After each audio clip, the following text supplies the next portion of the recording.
In a world where billionaires flaunt private jets and custom yachts, there exists another level of wealth, so vast, so old, and so steeped in power that it makes even the richest Silicon Valley moguls seem like new money tourists. It's the world of Arab royalty, where money flows as freely as desert sand, and power isn't earned. It's inherited and multiplied by oil, land, and legacy. From the bustling markets of Marrakesh to the futuristic skyline of Riyadh, from silent desert palaces to gold-trimmed mega-yachts, Arab kings in 2025 are living legends of wealth. Not just rulers of nations, but quiet emperors of business empires, real estate kingdoms, and oil fields that fuel the world economy. And yet, outside their palaces, most people don't even know their names or the scale of their riches. Take King Abdullah II of Jordan, for instance. Unlike some of his Gulf counterparts, he rules a country with limited oil wealth, but that hasn't stopped him from becoming a multi-millionaire monarch. His net worth in 2025 hovers close to $850 million.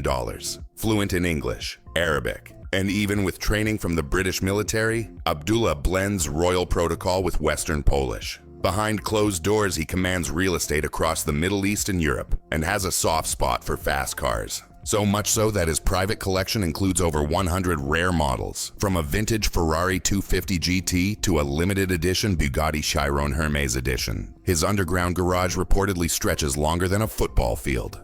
Further out in the Gulf, where oil money runs deeper than groundwater, King Hamad bin Isa bin Salman Al Khalifa reigns over a small island kingdom, but with a royal lifestyle that's anything but modest. His fortune, north of $1.2 billion, is tied to land holdings, private investments, and control over lucrative oil refineries. But his true passion? Horses. The king owns a sprawling estate in the English countryside, dedicated solely to breeding thoroughbreds, and a private island used exclusively for elite racing retreats. In 2022, he reportedly spent $30 million on a single Arabian stallion. That's not a typo. Across the border in Oman, the ruling sultan may not make international headlines often, but his wealth speaks volumes. Sultan Haitham bin Tariq is worth at least $1.4 billion personally, with indirect control over Oman's $18 billion sovereign wealth fund.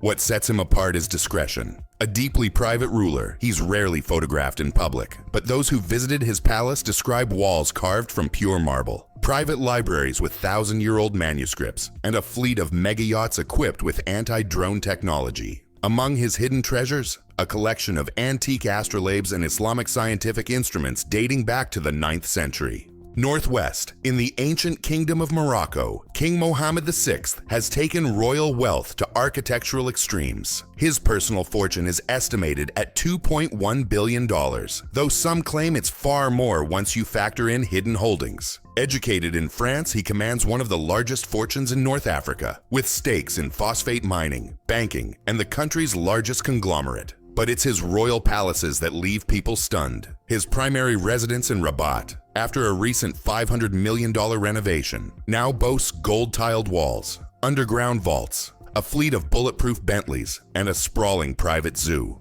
He's known as the Builder King, for a reason. But while some Arab kings live like legends, others practically shape the world economy. Enter Sheikh Tamim bin Hamad Al Thani, the Emir of Qatar. At just 44, Tamim commands a personal fortune of around $2.5 billion, but the real number is almost mythical. His family collectively controls over $335 billion through the Qatar Investment Authority. If you've ever shopped at Harrods, visited the Shard in London, or watched Paris Saint-Germain take the field, you've seen their money in action. In 2023, his Boeing 747 received a $250 million interior refit that included a cinema room, a hammam, and gold-inlaid seat buckles. Oh, and just casually, he once paid $179 million for a single Cézanne painting. The older monarchs still hold power too.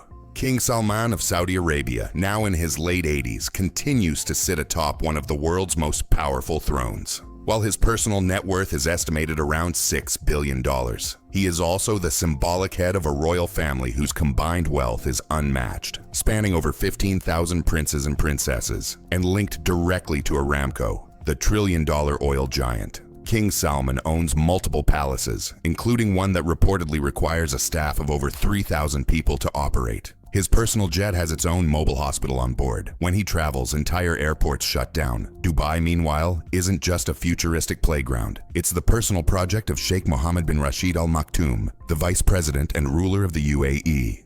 With an estimated net worth of $14 billion, he's been behind some of the boldest projects in the Arab world. The Burj Khalifa, Palm Islands, and Dubai Mall all bear his signature. Known for living large and thinking even larger, Sheikh Mohammed owns over 100 luxury properties across 6 continents and the world's most elite horse racing empire, Godolphin. He once gifted a $2 million diamond-studded saddle to his prized stallion, his most outrageous purchase. A Boeing 747 refitted as a flying palace with a $6 million gold-plated bathroom. Then there's the man who doesn't wear a crown yet, but controls more power and wealth than most kings alive.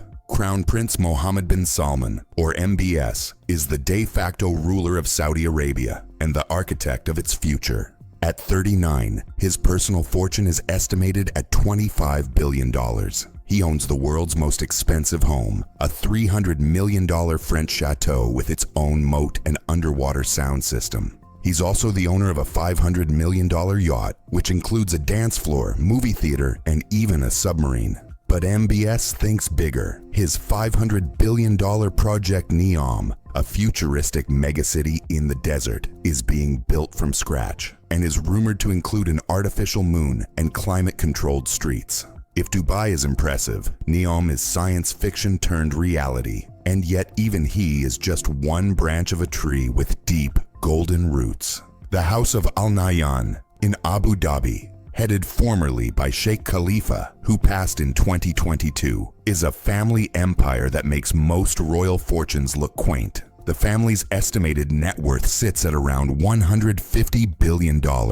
Their reach is massive, from investments in the Louvre Abu Dhabi to stakes in arms manufacturing and global energy. Their palace is so large, it has a reported 1,000 rooms and requires a private desalination plant to operate. Servants, over 1,200 on-site, 24/7. Their official fleet includes Rolls-Royces, armored Mercedes, and even a gold-plated G-Wagon, rumored to be bulletproof and bomb-resistant. But even that isn't the peak. Because when you talk about wealth, control, and sheer influence, no one rivals the House of Saud.